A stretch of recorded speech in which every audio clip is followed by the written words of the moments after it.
14 marga. Ini penting Bobi tahu ini. 14 marga. Ratusan warga, kader dan simpatisan Partai Nasdem dan Partai Gerindra Kabupaten Toba serta relawan Toba menghadiri deklarasi pemenangan calon gubernur dan wakil gubernur Provinsi Sumatera Utara Bobi Nasution. Kegiatan ini digelar di lokasi lapangan Raja Bona, Kecamatan Balige, Kabupaten Toba. Selain dihadiri kader dan simpatisan, turut hadir pasangan calon Bupati Kabupaten Toba, Effendi Marfi nomor urut 3. Setibanya di lokasi acara, Bobi Nasution kemudian langsung disematkan pakaian adat Batak Toba atau yang lebih dikenal dengan ulos Batak. Bobi Nasution juga berkesempatan untuk mendengarkan secara langsung silsilah Marga Nasution yang disampaikan oleh ketua adat setempat. Disebutkan, sebagai keturunan Sibagot Nipohan, Bobi Nasution dipastikan akan mendapat dukungan penuh masyarakat di kota Balige yang mayoritas masih sedarah dengan Bobi yang bermarga Nasution.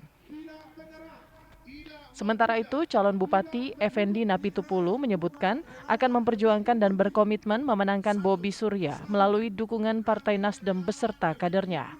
Effendi mengatakan relawan dari Partai Nasdem tidak hanya memenangkan Bobi Nasution sebagai Gubernur Sumut, tetapi akan memenangkan dirinya dan wakil yang ikut berkompetisi menjadi calon Bupati dan Wakil Bupati Kabupaten Toba periode 2024 hingga 2029. Kami minta kesediaan dari pasangan.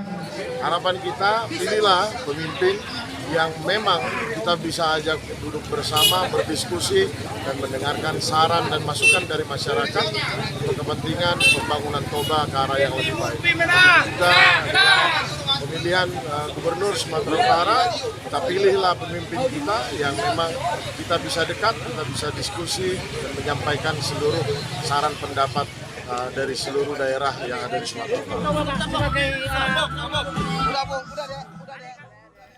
Sementara itu, Bobi Nasution saat dikonfirmasi usai pelaksanaan acara secara singkat menyebutkan akan lebih memperhatikan Kabupaten Toba ke depannya karena menurutnya Kabupaten Toba sangat penting dan memiliki potensi yang sangat besar. Dari Kabupaten Toba, Sumatera Utara, Daud Sitohang, TV One mengabarkan. Kenapa memilih Kabupaten Toba sebagai tempat kampanye gitu, Bang? Kabupaten Toba penting buat kita.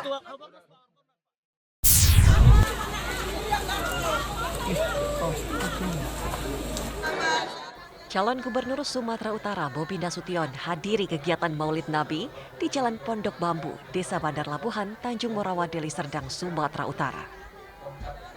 Bobi disambut antusias emak-emak serta masyarakat yang hadir pada kegiatan tersebut. Usai bergegas dari kota Medan, Bobi menuju kegiatan yang diinisiasi oleh komunitas Dai Milenial Deli Serdang untuk menjadi tamu kehormatan. Selain menyampaikan visi misinya, dalam pidatonya, Bobi juga menyinggung anggaran belanja daerah yang dikelola pemerintah Provinsi Sumatera Utara setiap tahunnya dengan estimasi mencapai 14 triliun rupiah. Namun, pembangunan tidak terlihat signifikan, terkhusus jalan dan juga bangunan-bangunan bertingkat. Tahu Sumatera Utara berapa uangnya satu tahun? Kurang lebih 14 triliun satu tahun. Satu tahun 14 triliun. Nah, pertanyaannya uangnya kemana? Masih itu, iya kan? Kalau nggak ada satu batu pun kelihatan dibangun, tak ada satu bangunan pun yang bisa dilihat, tak ada satu tiang jembatan pun bisa lewati. Jadi kemana uang triliunan itu?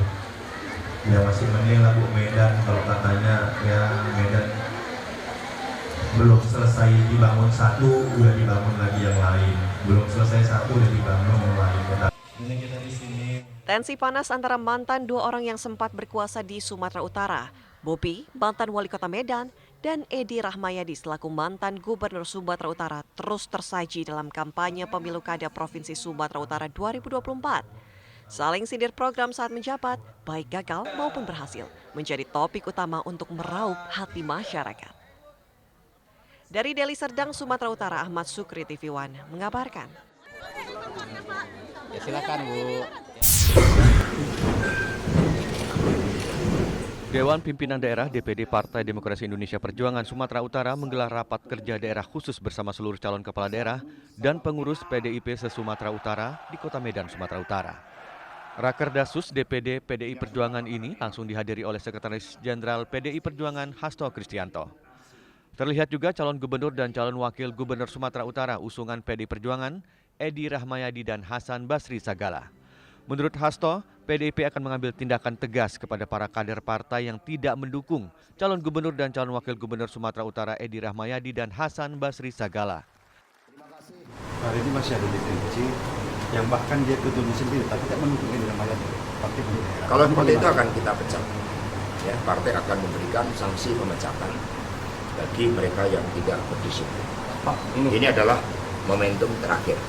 Jadi setelah Rakerdasus ini semua harus tegak lurus, harus satu nafas untuk memenangkan pasangan Pak Edi Rahmayadi dan juga Pak Hasan Basri. Apalagi kemarin beliau berdua juga sudah bertemu dengan Ibu Ketua Umum. Hasto mengatakan bahwa Edi Rahmayadi memiliki jiwa prajurit sejati dan jiwa kesatria ini berani melawan ketidakadilan yang juga sudah teruji dalam menjalankan roda pemerintahan di Sumatera Utara. Dari Medan, Sumatera Utara, Bahana Sitomorang, Doni Admiral, TV One mengabarkan. Yang kita berteriak Horas, cermin bersama.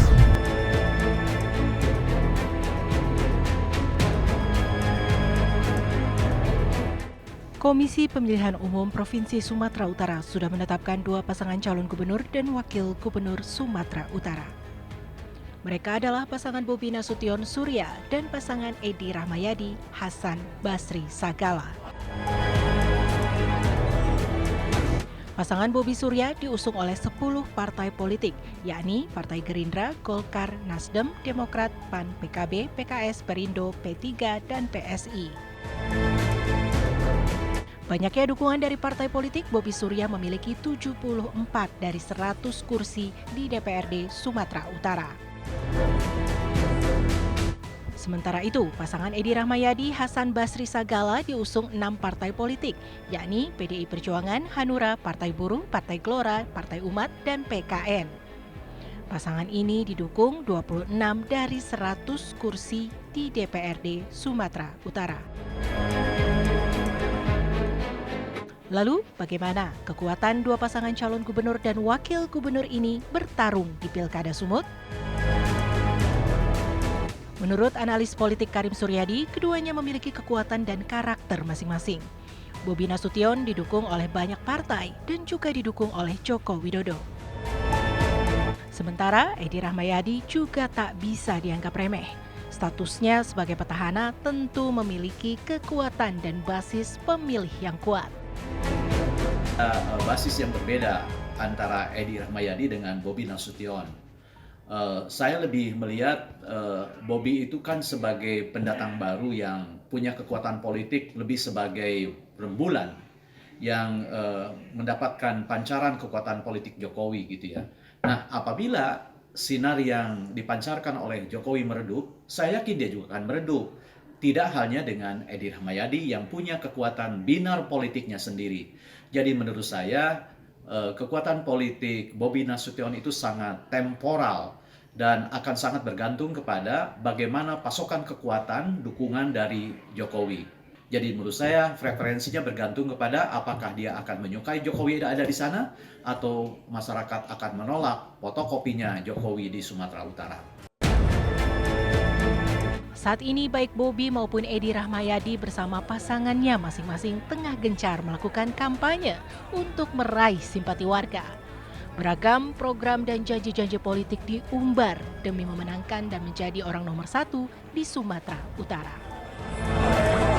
Tim TV One mengabarkan.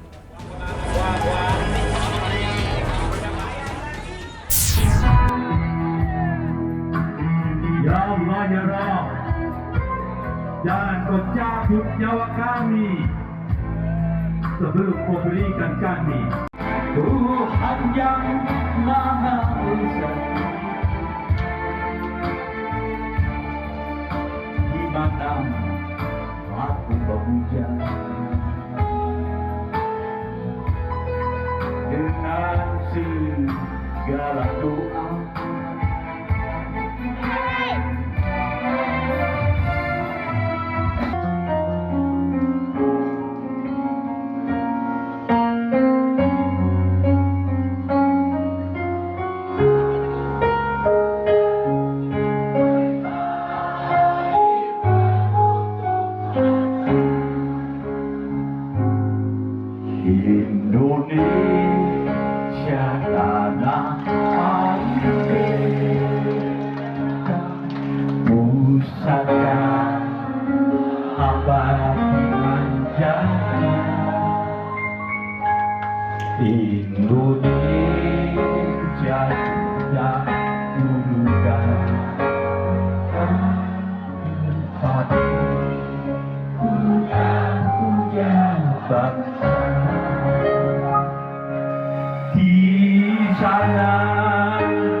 Terima kasih, saya sangat mengapresiasi ini ya, catatan demokrasi.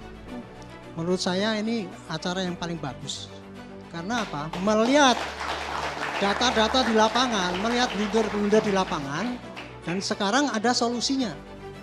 Pada kesempatan ini saya mengucapkan terima kasih pada catatan demokrasi. Baik, jadi hasil pemeriksaan ada salah satu pelaku dengan Catatan Demokrasi, Selasa pukul 20 waktu Indonesia Barat, live di TV One. Februari yang lalu kalau nggak salah, di mana terjadi pembubaran Ya tidak dilibatkan. Dilibatkan kan? Tidak, ini banyak undang-undang ini. Ustadz Hilmi sedikit, bagaimana Anda melihat ini Pak Ustadz ketika waktu yang sangat singkat kita bisa mensimplifikasi sekitar 70. Penampilannya sudah nggak setuju. Yang terus. Saksikan yang ini dua saja. sisi Itu di jika TV One. Menuntaskan rasa ingin tahu publik. UKT di Institut Teknologi Bandung ini mendapat protes dari mahasiswa, bahkan disarankan menggunakan pinjaman online. Dengan jumlah bunga kurang lebih 20% per tahunnya. Obrolan ringan membangkitkan motivasi dan inspirasi. Seorang penyandang disabilitas Daksatakan ini viral di media sosial bersalaman dengan rektor dengan menggunakan kaki. Punya caranya masing-masing untuk bangkit dan bisa sukses nantinya. Apa kabar Indonesia Siang di TV One?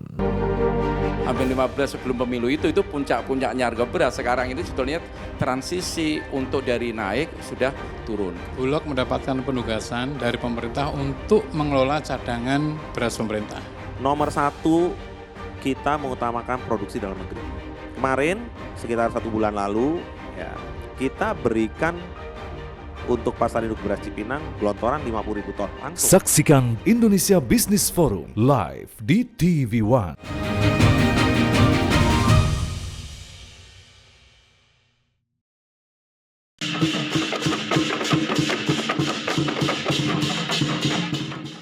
Kedatangan Kaisang Pangarep ke Karimun Kepulauan Riau disambut meriah dengan tradisi kopang, barongsai, reok, hingga tari fak-fak dari Maumere. Kedatangan Kaisang bertujuan silaturahmi dan mengkampanyekan pasangan calon gubernur Kepulauan Riau nomor urut 2, Muhammad Rudi dan Aunur Rafiq. Acara berlangsung di halaman rumah Cawagup Kepri, Aunur Rafiq. Di hadapan ratusan warga, Kaisang mengajak untuk memilih pasangan nomor urut 2 sebagai gubernur dan wakil gubernur Kepulauan Riau pada pilkada mendatang. Dan sekali lagi juga kami berkampanye buat Pak Rafiq. Saya berharap berdua bisa menang di pilkada negeri dan bisa menjadi pemimpin selanjutnya. Yang pasti tadi aspirasi dari masyarakat saya minta tolong sekali untuk bisa dikabulkan oleh Pak Rafiq. Sementara Cawagup Aunur Rafiq menyampaikan terima kasih kepada Kaisang telah menyempatkan hadir ke Karimun. Dari Karimun Kepulauan Riau, Jupri TV One mengabarkan.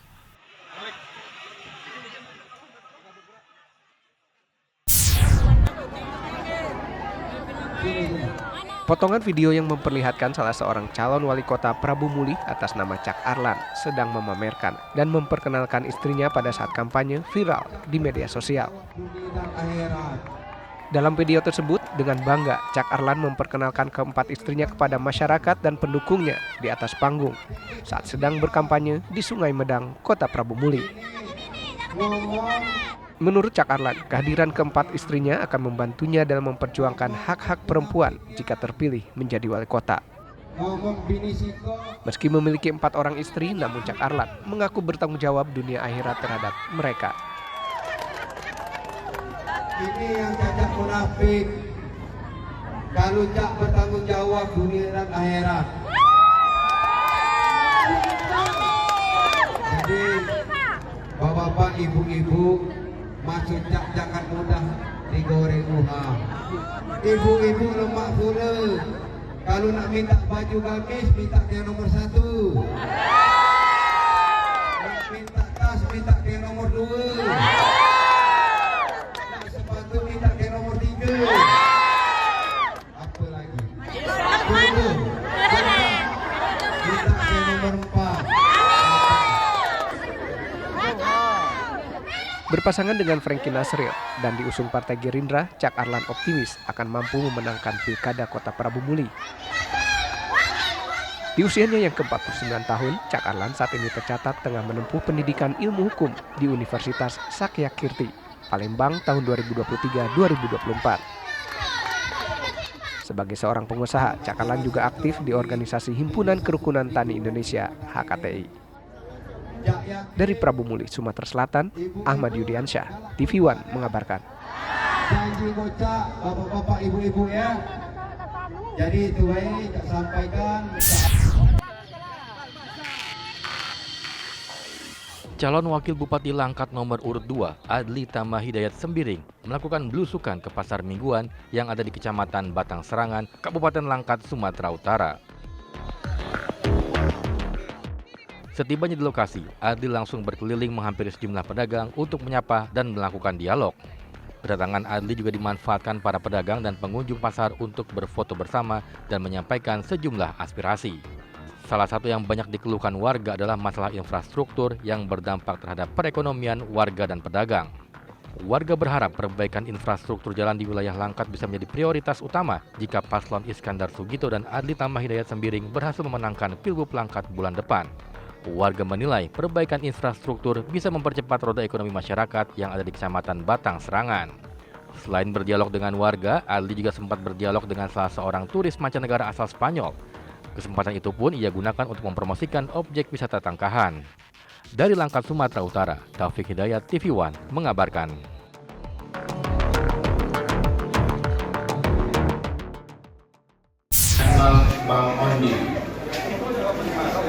Silaturahim dan konsolidasi pemenangan Satria di Pilkada 2024, DPD PKS Langkat dilaksanakan di Gedung Peknasos, Kecamatan Atabat, Kabupaten Langkat. Dalam acara ini, Dewan Pimpinan Wilayah PKS Kabupaten Langkat, Usman Jakfar menyampaikan agar seluruh kader hingga tingkat desa harus tunduk dan patuh terhadap perintah pimpinan, dan khusus Kabupaten Langkat untuk memenangkan pasangan calon Bupati nomor urut 1, Sah Afandin dan Teorita Borusur Bakti. Dan bagi kita, selalu samina wa. Kalau putih di atas, di bawah pun putih. Belum ada sejarahnya di PKS ini putih di atas, hitam di bawah, atau hitam di atas, putih di bawah. Tidak ada sejarahnya di Partai Keadilan Sejahtera. Kenapa? Karena bagi kita mentaati perintah pimpinan itu adalah ibadah kepada Allah Subhanahu wa Ta'ala. Sementara itu, calon Bupati Langkat, Syah Afandin mengatakan sangat bersyukur atas dukungan PKS dan beberapa koalisi partai lainnya hingga dia bisa maju menjadi calon Bupati Langkat. Syah Afandin yakin bisa memenangkan kontestasi pilkada dengan dukungan penuh PKS. Cita-cita saya satu aja, demi Allah, saya dalam hidup saya dalam hadir. Ya Allah, kalau ridho engkau aku menjadi pemimpin, ya Allah, jadikan rakyat yang pemimpin itu dalam kondisi baldatun taibatun rabbul ghafur. Macam-macam caranya. Jangankan mimpin Langkat, kadang mimpin anak bini awal ada, kadang ada bertengkar. Yang mampu itu hanya hidayah Allah, pertolongan Allah, karunia Allah. Begitu juga Langkat ini, tak usah muluk-muluk. Acara silaturahmi dan konsolidasi pemenangan Satria di Pilkada 2024, DPD PKS Langkat ini ditutup dengan pengucapan deklarasi bersama seluruh kader PKS untuk mendukung dan memenangkan pasangan calon Bupati dan Wakil Bupati nomor urut 1. Dari Langkat, Sumatera Utara, Taufik Hidayat, TV One mengabarkan.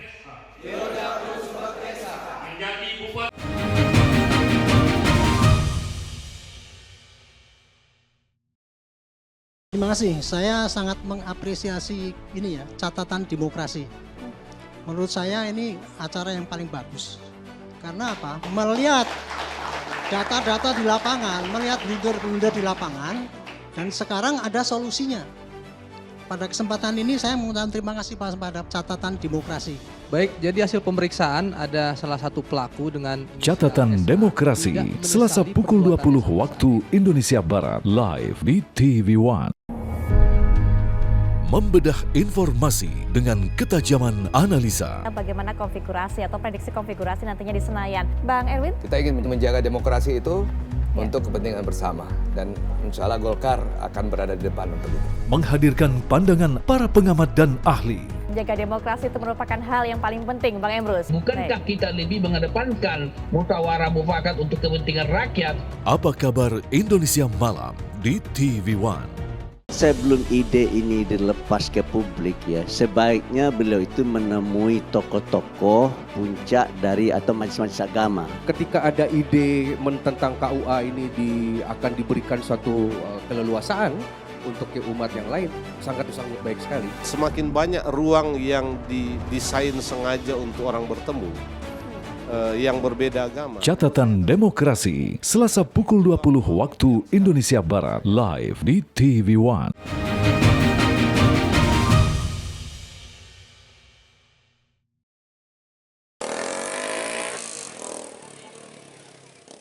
Polres Kerinci menyiagakan 450 personel dan dari Brimopolda Jambi untuk membantu pengamanan selama tahapan kampanye pemilihan Bupati dan Wakil Bupati Kerinci serta pemilihan Wali Kota dan Wakil Wali Kota Sungai Penuh pada Pilkada serentak tahun 2024. Selain pengamanan kampanye, pihak Polres Kerinci juga menempatkan personel di masing-masing sekretariat dan gudang logistik milik Komisi Pemilihan Umum Kabupaten Kerinci dan Kota Sungai Penuh. Juga di beberapa lokasi yang dinilai rawan terjadi konflik saat pilkada. Hal ini dilakukan untuk memberikan rasa aman dan nyaman bagi penyelenggara pemilihan kepala daerah serentak, termasuk peserta pilkada, sehingga pelaksanaan tahapan pilkada di dua daerah ini bisa berjalan dengan lancar dan tertib. Dan untuk seluruh tahapan kampanye ini, baik yang di kota maupun kabupaten, kita sudah siapkan pengamanan. Begitu juga dengan gudang-gudang logistik, kantor KPU dan Bawaslu juga, kita sudah mengarahkan personel kita untuk pengamanan. Polres Kerinci juga mengajak masyarakat untuk tetap menjaga keamanan dan ketertiban di lingkungan masing-masing, serta tidak terprovokasi berita hoaks yang akan mengganggu situasi pada masa tahapan pilkada. Dari Kerinci Jambi, Arizal Antoni, TV One mengabarkan.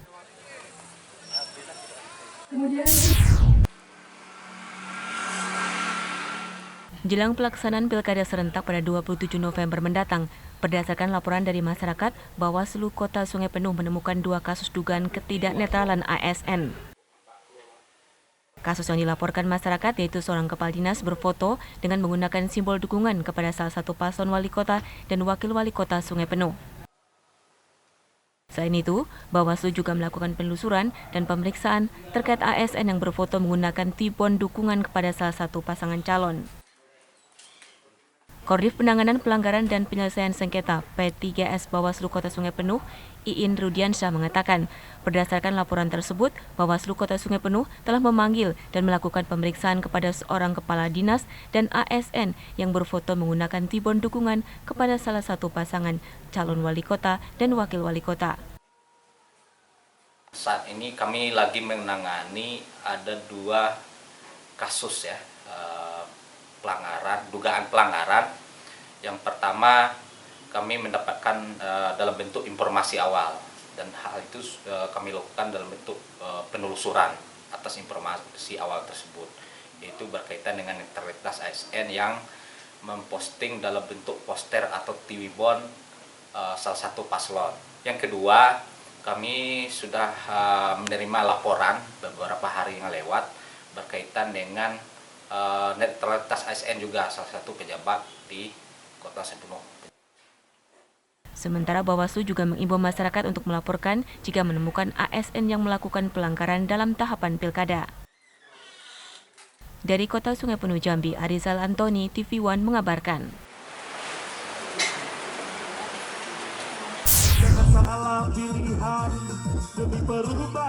Pasangan calon Bupati dan Wakil Bupati Lampung Timur, Ella Azwar, berkampanye di lapangan Kecamatan Sekampung. Kampanye dilakukan dengan senam bersama warga, bertujuan meningkatkan dan menjaga kesehatan masyarakat. Usai senam, paslon tersebut juga menyampaikan visi misi dan program kerja jika nanti terpilih sebagai Bupati dan Wakil Bupati Lampung Timur. Mereka berjanji akan memajukan Kabupaten Lampung Timur, terutama pada sektor pembangunan infrastruktur yang lebih merata. Antusias masyarakat yang begitu besar terhadap pasangan Ella Azwar ini, mudah-mudahan dari senam tadi pagi kita menjadi rujukan kita sehingga ke depan kita nanti bisa membangun Lampung Timur dengan lebih baik lagi. Selain di sektor pembangunan fisik, pasangan ini juga berjanji akan mempermudah pelayanan terutama pada akses kesehatan. Sektor pertanian juga akan meningkatkan sumber daya manusia, terutama pada generasi muda, sehingga ke depan masyarakat bisa menjadi masyarakat yang cerdas dan sejahtera. Dari Lampung Timur Lampung, Pujiansyah, Warsito, TV One mengabarkan.